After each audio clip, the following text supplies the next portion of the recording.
I am hungry for my freedom. They charged me with obstructing traffic. I was just holding a sign on the sidewalk. It was cold that day.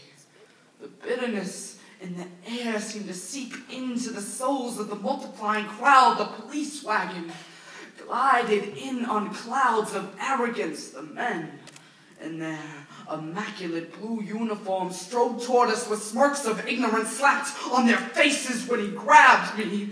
I wish somebody would have been there to illustrate that moment. Me, a woman, fighting for my rights. He, a man, throwing me to the ground. This America, the country I live in. I soon figured out that this wasn't your average arrest. This was a regal display.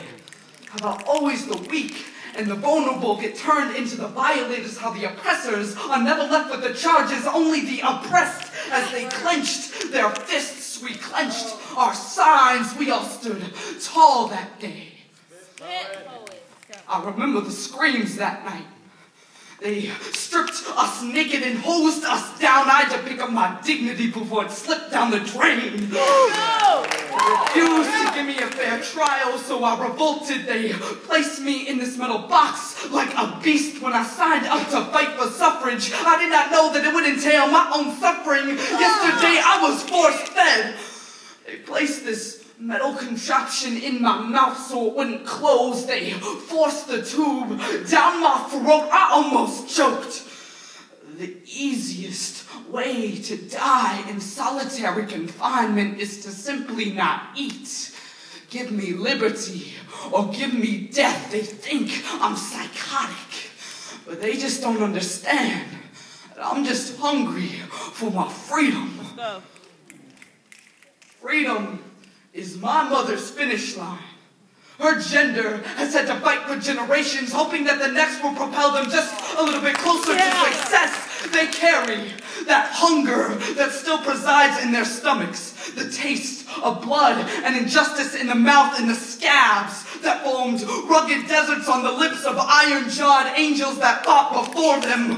Those women who sacrificed their lives just to fight for the right to vote. Yet that line still lingers in the distance. And with every new state senate proposal in my home state of North Carolina, that freedom finish line keeps on moving farther and farther away. But the baton has been passed. The responsibility now lies within our hands. We need a change in this country, equality now, but who's going to be the next catalyst? The next Susan B., the next Alice Paul. When was the last time any of us went to prison for something we believed in? Oh, what's that? You changed your profile picture. Well, way to fucking go. I'm sick of my generation's inability to feel for anything anymore, to have the drive to fight for something. We just like a photo, post a status, and keep on scrolling down the newsfeed. Can't you hear the growls?